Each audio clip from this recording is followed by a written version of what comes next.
Augustine of Canterbury was a Benedictine monk who became the first Archbishop of Canterbury in the year 597. He is considered the apostle to the English, and a founder of the English Church. Augustine was the prior of a monastery in Rome when Pope Gregory the Great chose him in 595 to lead a mission, usually known as the Gregorian Mission, to Britain to Christianize King Ethelbert and his Kingdom of Kent from Anglo-Saxon paganism. Kent was probably chosen because Ethelbert had married a Christian princess, Bertha, daughter of Charibert I, the King of Paris, who was expected to exert some influence over her husband. Before reaching Kent, the missionaries had considered turning back, but Gregory urged them on, and in 597 Augustine landed on the Isle of Thanet and proceeded to Ethelbert's main town of Canterbury. King Ethelbert converted to Christianity and allowed the missionaries to preach freely,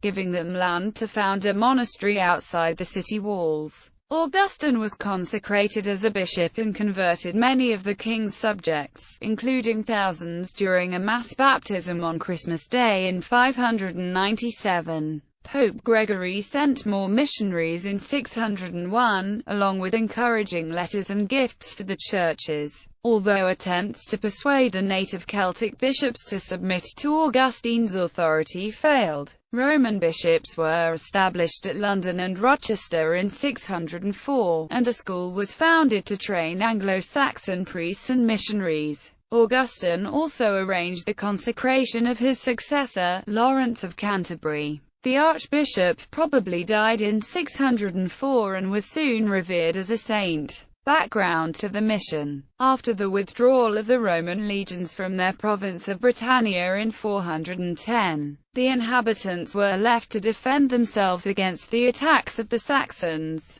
Before the Roman withdrawal, Britannia had been converted to Christianity and produced the ascetic Pelagius. Britain sent 3 bishops to the Council of Arles in 314, and a Gaulish bishop went to the island in 396 to help settle disciplinary matters. Material remains testify to a growing presence of Christians, at least until around 360. After the Roman legions departed, pagan tribes settled the southern parts of the island, while western Britain, beyond the Anglo-Saxon kingdoms, remained of Christian. This native British church developed in isolation from Rome under the influence of missionaries from Ireland and was centered on monasteries instead of bishoprics. Other distinguishing characteristics were its calculation of the date of Easter and the style of the tonsure haircut that clerics wore. Evidence for the survival of Christianity in the eastern part of Britain during this time includes the survival of the cult of St. Alban and the occurrence in place names of Eccles,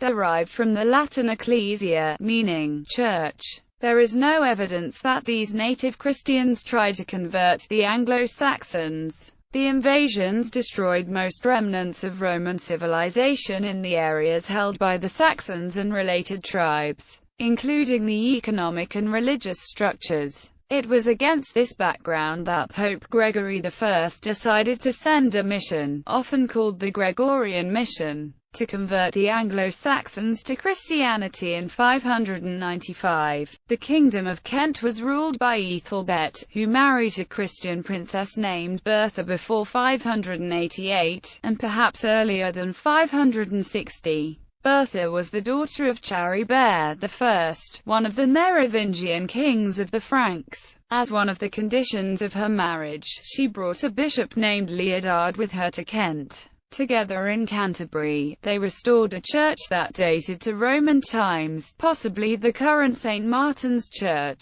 Ethelbert was a pagan at this point but allowed his wife freedom of worship. One biographer of Bertha states that under his wife's influence, Ethelbert asked Pope Gregory to send missionaries. The historian Ian Wood feels that the initiative came from the Kentish court as well as the Queen. Other historians, however, believe that Gregory initiated the mission, although the exact reasons remain unclear. Bede, an 8th-century monk who wrote a history of the English Church, recorded a famous story in which Gregory saw fair-haired Saxon slaves from Britain in the Roman slave market and was inspired to try to convert their people. More practical matters, such as the acquisition of new provinces acknowledging the primacy of the papacy, and a desire to influence the emerging power of the Kentish kingdom under Ethelbert, were probably involved. The mission may have been an outgrowth of the missionary efforts against the Lombards who, as pagans and Arian Christians, were not on good relations with the Catholic Church in Rome. Aside from Ethelbert's granting of freedom of worship to his wife, the choice of Kent was probably dictated by a number of other factors. Kent was the dominant power in southeastern Britain. Since the eclipse of King Ceawlin of Wessex in 592, Ethelbert was the leading Anglo-Saxon ruler. Bede refers to Ethelbert as having imperium south of the River Humber. Trade between the Franks and Ethelbert's kingdom was well established, and the language barrier between the two regions was apparently only a minor obstacle, as the interpreters for the mission came from the Franks. Lastly, Kent's proximity to the Franks allowed support from a Christian area. There is some evidence, including Gregory's letters to Frankish kings in support of the mission, that some of the Franks felt that they had a claim to overlordship over some of the southern British kingdoms at this time. The presence of a Frankish bishop could also have lent credence to claims of overlordship.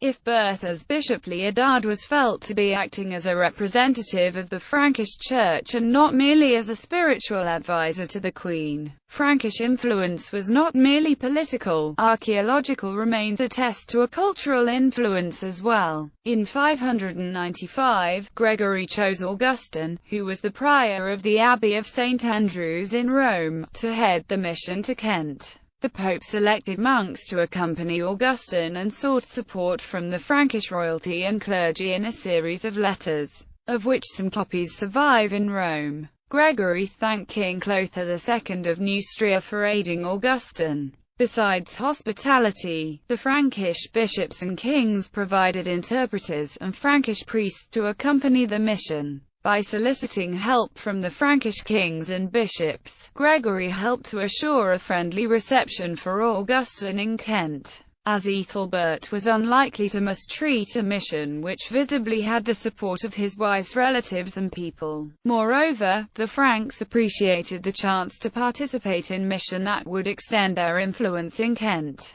Clothar, in particular, needed a friendly realm across the Channel to help guard his kingdom's flanks against his fellow Frankish kings. Sources make no mention of why Pope Gregory chose a monk to head the mission. Pope Gregory once wrote to Ethelbert complimenting Augustine's knowledge of the Bible, so Augustine was evidently well educated. Other qualifications included administrative ability, for Gregory was the abbot of St. Andrews as well as being pope, which left the day-to-day running of the abbey to Augustine, the prior. Arrival and first efforts. Augustine was accompanied by Lawrence of Canterbury, his eventual successor to the archbishopric, and a group of about 40 companions, some of whom were monks. Soon after leaving Rome, the missionaries halted, daunted by the nature of the task before them. They sent Augustine back to Rome to request papal permission to return. Gregory refused and sent Augustine back with letters encouraging the missionaries to persevere. In 597, Augustine and his companions landed in Kent.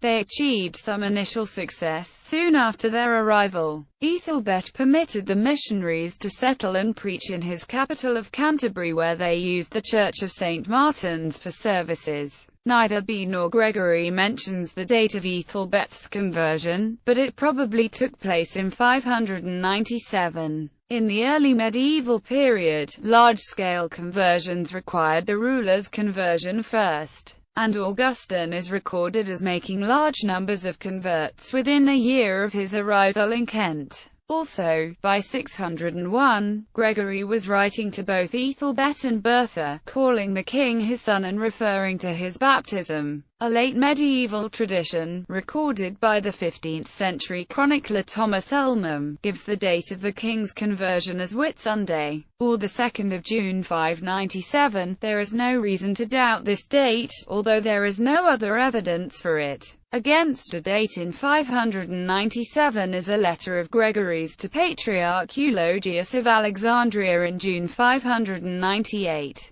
Which mentions the number of converts made by Augustine, but does not mention any baptism of the king. However, it is clear that by 601 the king had been converted. His baptism likely took place at Canterbury. Augustine established his episcopal see at Canterbury. It is not clear when and where Augustine was consecrated as a bishop. Bede, writing about a century later, states that Augustine was consecrated by the Frankish Archbishop Aetherius of Arles after the conversion of Ethelbert. Contemporary letters from Pope Gregory, however, refer to Augustine as a bishop before he arrived in England. A letter of Gregory's from September 597 calls Augustine a bishop, and one dated 10 months later says Augustine had been consecrated on Gregory's command by bishops of the German lands. The historian R. A. Marcus discusses the various theories of when and where Augustine was consecrated, and suggests he was consecrated before arriving in England,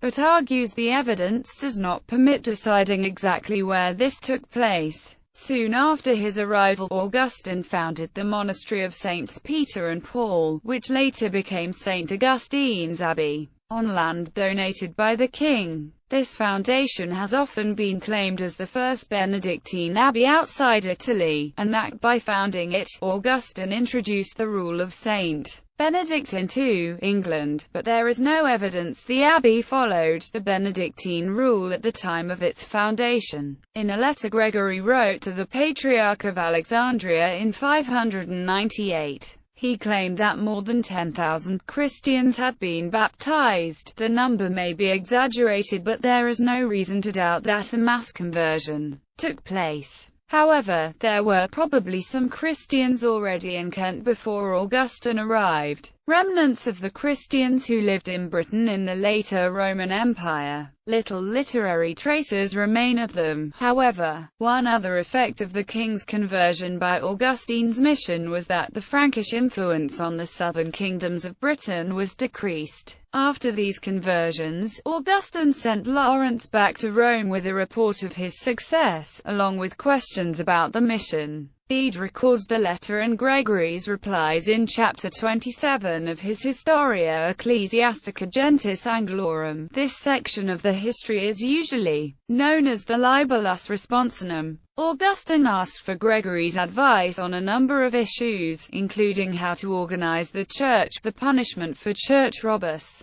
guidance on who was allowed to marry whom, and the consecration of bishops. Other topics were relations between the churches of Britain and Gaul, childbirth and baptism, and when it was lawful for people to receive communion and for a priest to celebrate Mass. Further missionaries were sent from Rome in 601. They brought a pallium for Augustine and a present of sacred vessels, vestments, relics, and books. The pallium was the symbol of metropolitan status, and signified that Augustine was now an archbishop unambiguously associated with the Holy See. Along with the pallium, a letter from Gregory directed the new archbishop to ordain 12 suffragan bishops as soon as possible and to send a bishop to York. Gregory's plan was that there would be 2 metropolitans, one at York and one at London, with 12 suffragan bishops under each archbishop. As part of this plan, Augustine was expected to transfer his archiepiscopal see to London from Canterbury. The move from Canterbury to London never happened. No contemporary sources give the reason, but it was probably because London was not part of Ethelbert's domains. Instead, London was part of the Kingdom of Essex, ruled by Ethelbert's nephew Sir Egbert of Essex, who converted to Christianity in 604. The historian S. Rector has suggested that the metropolitan see was indeed moved to London, and that it was only with the abandonment of London as a see after the death of Ethelbert that Canterbury became the archiepiscopal see. This theory contradicts Bede's version of events, however. Additional work.